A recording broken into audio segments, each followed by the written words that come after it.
Good morning, Janice. Anthony, how are you? I'm well, and you? I'm great. I like this one. We're talking about these are the top questions to ask during an open house. What did you think of this one? This is great information. It's if you're going to go into an open house armed with anything, it should be these couple of questions. Get us started. Okay, so they've compiled a list of five of the most important questions to ask at the next open house. Number one, why are the sellers moving? That's a great question. For example, did they just get a new job? Then they're moving out of the area. That could have a little bit of an impact on, how you can offer. Do they have a deadline to meet, etc. On the flip side of that, if you ask that question and the realtor is a little bit hesitant, you might want to try to figure out why. Right. It could be anything from an insane neighbor who they're trying to run away from or perpetual flooding, right? It's a bad area. Right. I mean, you need to find out what the reason is because you need It's to a find out if slight it's something red that would make flag. you want to move, right? Exactly. There's a red flag somewhere. If they're not really forthcoming on why they're moving and it's a little wishy-washy, I mean, it could be something they don't want to talk about, family, divorce, etc. But you kind of want to find out. There's again, they said it's a red flag. Janice, before we jump on to the next one, I want to give the shout out to the author, Tara Mastroeni, and the blog where this article appears, freshhomes.com. Thank you both for writing up this great content for us to talk about. It's very good content. And you also talk about this in your book at length about what to ask and in different open houses. Am I correct? Yep. My book, How to Buy Your Perfect First Home, available on Amazon. And yes, we definitely cover how to approach open houses in one of the middle chapters there. So number two, how long has the home been on the market? So has it been a few days? Has it been there a long time without a reason? You want to look into that. It kind of ask why. I look at this as two reasons. Why has it been on the market? Is there a problem? The red flags like we talked about before? Or if we're also looking at like something for negotiating, they might be a little more open if the house has been on the market for a long time. Whereas if it just went on yesterday and you want to try to really lowball them, they're probably going to laugh because it's been 24 hours. How do you feel about that? Yeah, this is great advice. So here's a couple ways to look at it. If the listing has been on for 6 months, it could mean one of two things. It can mean that the sellers might be getting a little antsy and a little willing to take lower offers. But it could also mean that you have some really stubborn sellers who are just declining every offer that comes in and maybe even just testing the market. So, you can read that one of two ways. If you have a listing that has just come on the market, there's also two ways to read that. Like you said, Janice, it could be a fresh listing. So lowballing might not be worth it because they want to see what else will come in. But there's a trick out there that you need to be aware of in that brokers will often reset the listings. Yes. Right. So that it'll look like it's a fresh listing, even if it's been stagnant for several months, because they know that Yes, the listing. But I think the listing systems are now picking up on that. So basically what you want to do is you want to check how many times has it been listed by this seller in the past year or two. And if you're seeing that's coming off and on, then you might have a difficult seller to deal with there. Yes, and you can see that even when you Google the property, it'll tell you that when it was listed, when it was taken off, when it was listed. And you can see that if it's been over a year and like you said, on and off, ask questions. Yeah, Why? there might be a little flakiness there, Yeah, I mean, it could be an entire, gamut of reasons, but I would just ask. Yeah, that's what they're there, Exactly. and you ask. Great advice. And while you're there, number three, what school district are we in? Personally, I probably would have done the research on this beforehand, having children. But if you don't and you're there, it's a really good question to ask. And you say, well, why? I don't have any kids.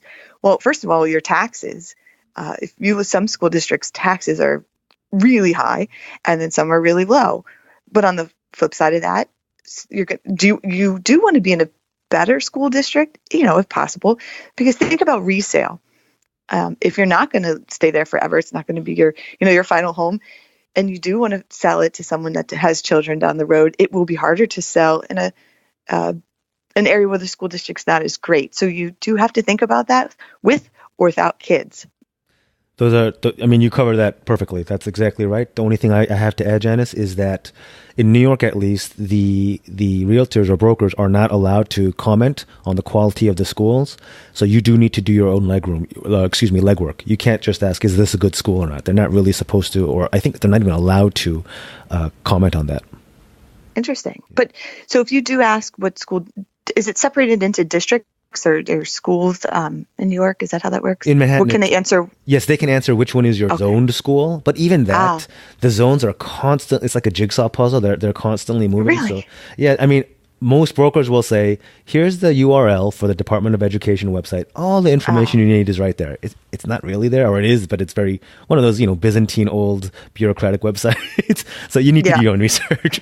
do a little bit of homework. I mean, 5 minutes of Googling, you're going to know what area it is, if it's good, if it's not good. And but it's really important to look at whether you have kids or not, especially if you have kids. But if you don't, you have to think long term and, eventually selling the house, you have to think of that. Very true. Number 4, are there any offers on the table? So find out and ask how many. When are they planning to make their final decision? So it's important to know what you're up against.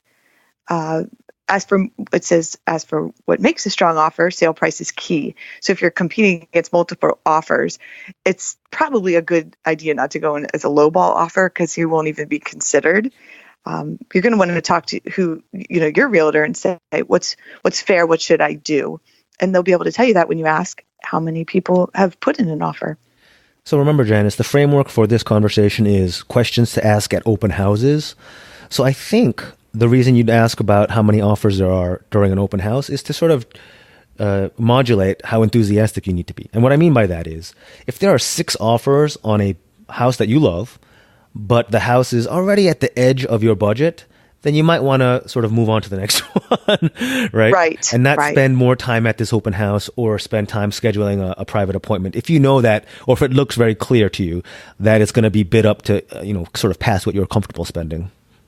Yeah, and you should definitely take all your finances into consideration. If you're going to go up 10%, that's going to throw your everything off. So you're right. Definitely keep that in consideration. So number 5 is, may I have a seller's property disclosure? A seller's property disclosure it's this form that you go through and you say everything you possibly can about what is wrong with the house or what someone should need to know. It's your very best information that you can on this form. And if I remember correctly at open houses, I mean, I've gone through them, I've had them. The property seller disclosure is usually sitting on the table. They give it out like flyers and candy here, so there's not really any big surprises with the house. How is that different or the same from New York? I have not seen this at open houses in Manhattan. The equivalent, discussing, smoke detectors and asbestos, presence of possible asbestos, that stuff is usually at the contract stage, not at the open house. So it's a little bit different, at least in Manhattan.